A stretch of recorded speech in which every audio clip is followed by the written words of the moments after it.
The year is 1919. The world is still reeling from the aftermath of the most devastating conflict it has ever seen. The Great War, a conflict so devastating it was dubbed the war to end all wars, has finally come to an end. Millions of lives have been lost, and the world is desperate for peace. Exhausted victors gather in the opulent Palace of Versailles to draft a treaty, hoping to forge a lasting peace. The stakes are high, and the world watches with bated breath. The Treaty of Versailles, signed on June 28, 1919, officially ended the state of war between Germany and the Allied powers. It was a momentous occasion marking the end of a brutal chapter in history. But instead of laying the foundation for a lasting peace, the treaty sowed the seeds of resentment and instability. The terms were harsh and punitive, leaving Germany in a precarious position. The treaty placed harsh penalties on Germany. It was a document filled with demands and restrictions that would have far-reaching consequences. Germany was forced to accept full responsibility for the war, a clause known as the War Guilt Clause. This clause was particularly humiliating and controversial, as it placed the entire blame for the conflict on Germany's shoulders. It was required to pay massive reparations, crippling its already devastated economy.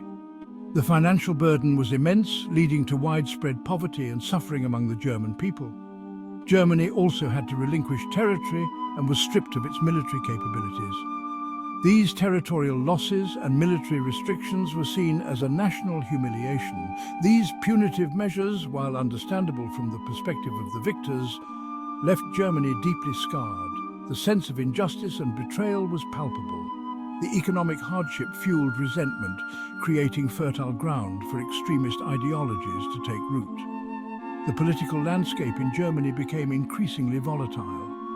The humiliation of defeat and the desire for revenge festered among the German population. The seeds of future conflict were being sown. The Treaty of Versailles, meant to prevent future wars, ironically set the stage for another global conflict. The harsh terms and the sense of injustice it created would have lasting repercussions. The treaty also had far-reaching consequences beyond Germany. It reshaped the political landscape of Europe, creating new nations and altering borders. It redrew the map of Europe, creating new nations and igniting new tensions. The new borders often ignored ethnic and cultural realities, leading to further conflicts. The Austro-Hungarian and Ottoman empires were dismantled, leaving power vacuums that contributed to future conflicts. The dissolution of these empires created instability in regions that had been under their control for centuries.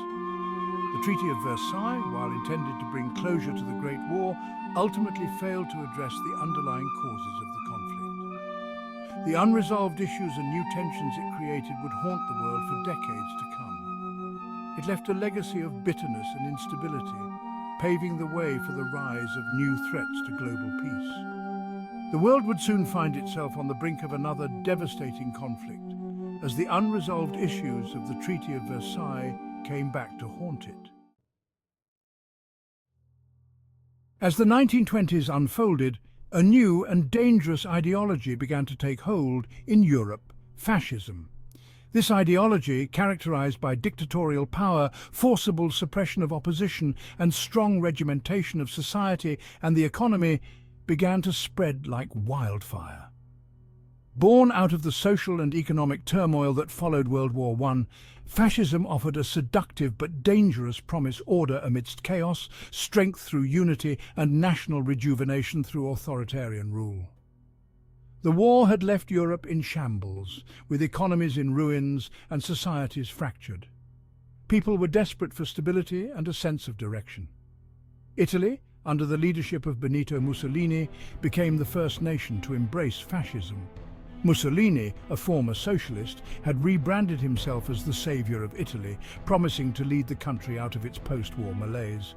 Mussolini, a charismatic orator, exploited the anxieties of a nation grappling with economic hardship and political instability. His speeches were filled with grandiose promises and fiery rhetoric, captivating the masses who were yearning for change. He promised to restore Italy to its former glory, invoking the grandeur of the Roman Empire. This nostalgic appeal to a glorious past resonated deeply with the Italian people, who were disillusioned with the present and fearful of the future. Mussolini's Black Shirts, a paramilitary force, terrorized political opponents and silenced dissent.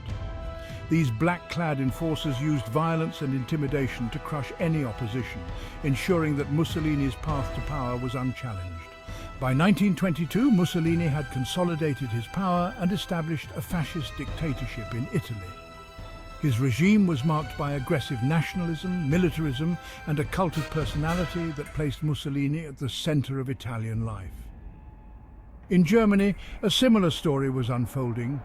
The country was reeling from the humiliation of defeat in World War I and the harsh terms of the Treaty of Versailles, which had imposed severe reparations and territorial losses on Germany.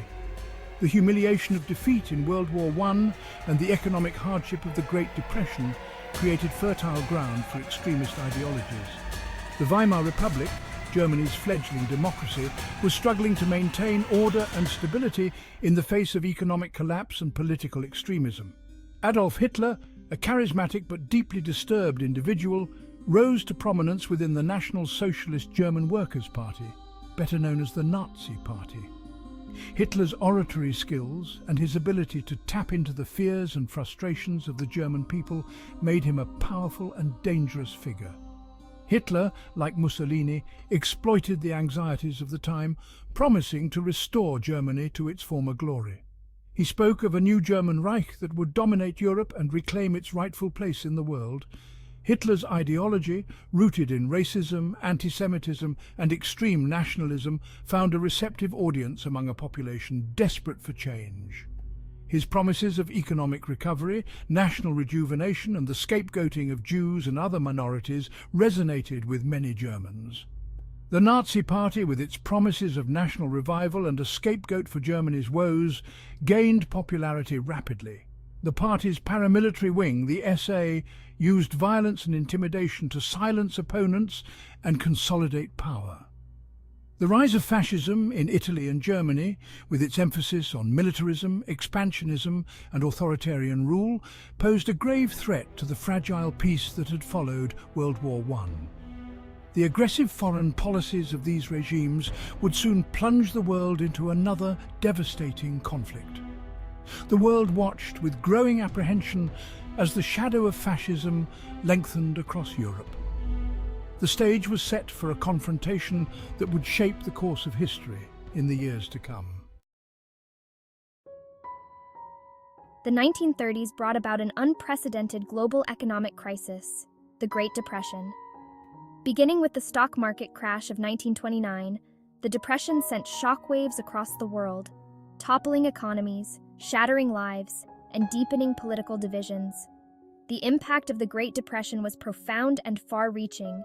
International trade plummeted, unemployment skyrocketed, and millions were plunged into poverty. In Germany, the effects of the Depression were particularly severe. The already fragile economy, burdened by war reparations, collapsed. Unemployment soared, businesses failed, and hunger stalked the streets. The social fabric of the nation began to unravel, creating a climate of despair and desperation. The Great Depression had a profound impact on the political landscape of Europe. The economic crisis undermined faith in democracy and fueled the rise of extremist ideologies. Desperate for solutions, people turned to radical movements, including fascism and communism, which promised simple answers to complex problems. The Great Depression, with its legacy of economic hardship and social unrest, created a volatile international environment, making the world more susceptible to conflict. In the aftermath of World War I, the League of Nations was created with a noble goal to prevent future wars through collective security and international cooperation. The world had witnessed unprecedented devastation, and there was a collective yearning for a mechanism that could ensure lasting peace. However, the League was plagued by weaknesses from the outset, ultimately proving ineffective in preventing the outbreak of another global conflict. Despite its ambitious vision, the League struggled to assert its authority and influence on the global stage. One of the League's most significant weaknesses was its lack of enforcement power. Without a dedicated military force, the League was often seen as a toothless entity, unable to back its resolutions with real action. It had no standing army and relied on member states to provide military force if needed. This reliance on voluntary contributions made it difficult to respond swiftly and decisively to emerging threats. However, many nations were reluctant to commit their own troops to intervene in conflicts, especially when their own interests were not directly threatened. This reluctance often left the League powerless in the face of aggression. The League's structure also hindered its effectiveness. The requirement for unanimous consent among member states meant that even a single dissenting voice could stall crucial decisions. Decisions required unanimous consent, making it difficult to reach agreements, especially on contentious issues. This often led to prolonged debates and inaction, even in the face of urgent crises. The League's failure to address the aggressive actions of Japan, Italy, and Germany in the 1930s further eroded its credibility. These nations blatantly defied international norms, knowing that the League lacked the means to stop them. Japan's invasion of Manchuria in 1931, Italy's conquest of Ethiopia in 1935, and Germany's remilitarization of the Rhineland in 1936 were all clear violations of international law. These acts of aggression were met with little more than condemnations and ineffective sanctions. However, the League's response was weak and ineffective, emboldening the aggressors. The lack of a strong, unified response only served to encourage further violations. The League of Nations, conceived as a beacon of hope in a world weary of war, ultimately failed to live up to its promise. Its lofty ideals were undermined by practical limitations and the unwillingness of its members to fully commit to collective security. Its inability to enforce its decisions, its structural weaknesses, and its failure to confront aggression effectively contributed to the outbreak of World War II. The dream of a peaceful world order was shattered, leading to a conflict even more devastating than the first.